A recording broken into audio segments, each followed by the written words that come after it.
ஆதி பாரதி சீரியலில் பார்ட் ஒன்க்கான அதிரடியான எபிசோடு வந்திருக்கு. அதுக்கு முன்னாடி வீடியோ பிடிச்சிருக்குண்ணா லைக் பண்ணிட்டு பார்த்து சப்போர்ட் பண்ணுங்கள் ஃப்ரெண்ட்ஸ். இந்த பக்கம் ஆண்டாள் வாங்கி கொடுத்த பைக்கை மேலே உட்காந்துக்கிட்டு அப்படியே வந்து கவிதையாட்டம் வந்து மனசார வந்து கை வந்து காற்றுல வந்து வரைஞ்சிக்கிட்டு இருக்காங்க. இதை பார்த்தோன்னா தமிழ் பாப்பா வந்து என்ன இது மாமா தனியாக பேசிக்கிட்டு இருக்காங்க, இது சரியா இல்லையே, வாங்க போய் முதல்ல வந்து நம்ம யார்கிட்டையாவது போய் முதல்ல சொல்லி அழைச்சிட்டு வருவோம் அப்படின்னு சொல்லிட்டு இந்த பக்கம் வந்து அலமேலு பாட்டி, லக்ஷ்மி அம்மா எல்லாரையும், பாரதி எல்லாரையும் அழைச்சிட்டு வந்துடுறாங்க. பவித்ரா எல்லாரையும் பார்த்தோன்னா இந்த பக்கம் இவன் தனியாக பாட்டு பாடிக்கிட்டு இருக்கான், இது சரியில்லையே அப்படின்னு சொல்லிட்டு, அப்பா கருப்புசாமி நீ தான்ப்பா என் பேரனுக்கு வந்து நல்ல பக்கபலமாக துணையாக இருக்கணும் அப்படின்னு சொல்லிட்டு இந்த பக்கம் அழகரை கூப்பிட்டு தலையில் வந்து விபூதி வந்து வச்சு விட்றாங்க. இதுக்கு தான் நான் சொன்னேன், நீ வந்து தேவையில்லாமல் வந்து எங்கேயும் வந்து சுத்தாதன அப்படின்னு.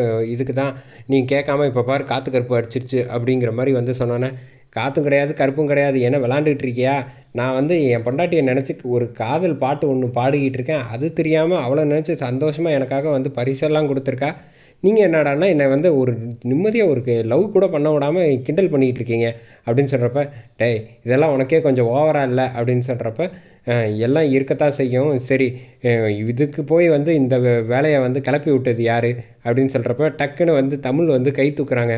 ஓ, அரை உலக்கு இருந்துக்கிட்டு நீ வந்து இல்லாத சேட்டையெல்லாம் பண்ணிகிட்டு இருக்கியா, சரி வா நம்ம போய் முதல்ல வந்து ஆண்டாளுக்கு ஒரு நல்ல கிஃப்ட் ஒன்று கொடுக்கணும், அதுக்கு ஏதாவது ஒரு ஐடியா இருந்தால் சொல்லுங்கள், அவளுக்கு பிடிச்சது என்ன அப்படின்னு வந்து அழகர் வந்து கேட்குறாங்க எல்லாருக்கிட்டேயும்.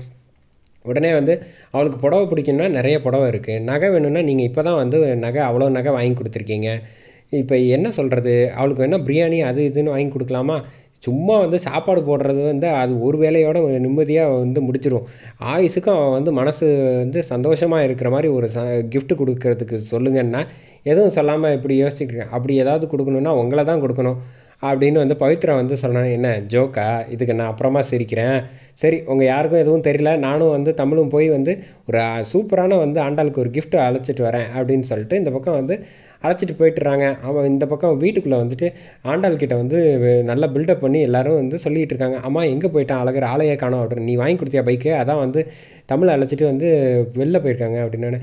உடனே அதுக்காக இப்படியா எப்போ பார்த்தாலும் நம்ம வண்டி ஓட்டிக்கிட்டு இருக்குது அப்படின்னு கேட்டேன்னா, அதெல்லாம் ஒன்றும் கிடையாது, உனக்கு ஒரு சர்ப்ரைஸ் இருக்குது அப்படின்னு பவித்ரா சொன்னான்னு. என்னென்ன சொல்லு, இல்லை நீ அவருக்கு கொடுத்த மாதிரி உனக்கு ஒரு மிகப்பெரிய நீ நினச்சி கூட பார்க்க முடியாத கிஃப்ட் ஒன்று ரெடி பண்ண போகிறாரு அப்படிங்கிற மாதிரி வந்து சொல்லிகிட்டு இருக்காங்க. அப்படியா, அதுக்காக சரி வரட்டும், அப்படி என்ன தான் கொடுக்குறான்னு பார்ப்போம் அப்படின்னு சொல்லிட்டு இந்த பக்கம் அழகர் வந்து வீட்டுக்குள்ளே வந்துடுறாங்க. வந்தோன்னே பார்த்தா கையில் வந்து எதுவுமே எடுத்துகிட்டு வரல. என்ன கிஃப்டெல்லாம் பயங்கரமாக எடுத்துகிட்டு வருவான்னு சொன்னீங்க, சும்மா வந்து என்னை கிண்டல் பண்ணிங்களா அப்படின்னு ஆண்டாள் சொல்கிறப்ப, சாச்சா அதெல்லாம் ஒன்றும் கிடையாது இருக்குது அப்படின்னு சொல்கிறாங்க. அந்த சமயத்தில் தர்மலிங்கத்தை வந்து ஃபோன் பண்ணி கூப்பிட்டோன்னா அவர் கிளம்பி அவங்கள அந்த 2 பேரை பார்க்குறதுக்காக கிளம்பி தனியாக போயிடுறாங்க.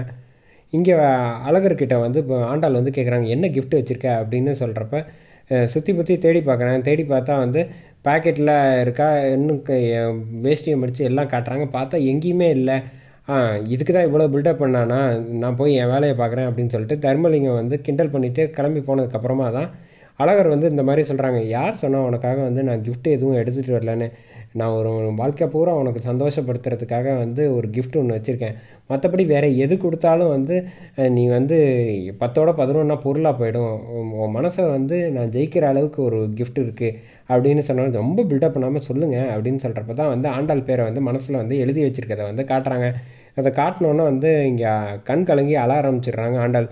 உன்ன மாதிரி ஒரு புருஷன் கிடைக்கிறதுக்கு நான் ரொம்ப கொடுத்து வச்சுருக்கணும் அப்படின்னு சொல்கிறப்ப, அப்படி கிடையாது ஆண்டாள், உன் சந்தோஷம் என்னோடய சந்தோஷம், நம்ம 2 பேரும் வந்து சந்தோஷம் இருக்கிறத பார்த்து தான் வந்து இவங்க எல்லோரும் வந்து சந்தோஷப்படுறாங்க பார்த்தியா, வாழ்க்கையில் எல்லாருக்குமே நல்லது நினச்சா நல்லதே நடக்கும் அப்படின்னு சொல்லிட்டு பேசுகிறாங்க. உண்மையிலே சொல்கிறேன் மாப்பிள்ளை, உங்களை வந்து நான் மாப்பிள்ளையாக வந்து என் பொண்ணுக்கு வந்து கிடச்சதுக்கு வந்து நான் கொடுத்து வச்சுருக்கணும் அப்படிங்கிற மாதிரி வந்து சொல்கிறாங்க. லக்ஷ்மி அம்மா, பேராண்டி உன்னை நினச்சா எனக்கு ரொம்ப பெருமையாக இருக்குது அப்படின்னு சொல்லி பண்ணுறாங்க.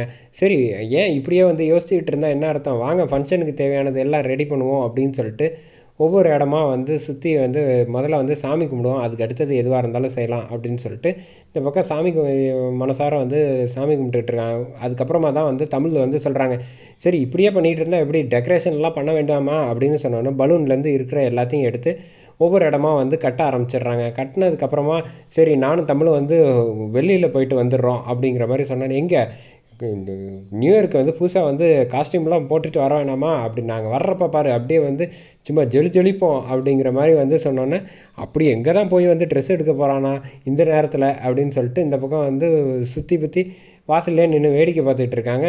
அழகர் வந்து கிளம்பி போனதோடு வந்து எபிசோடு அதிரடியாக முடிச்சிருக்காங்கன்னே சொல்லலாம்.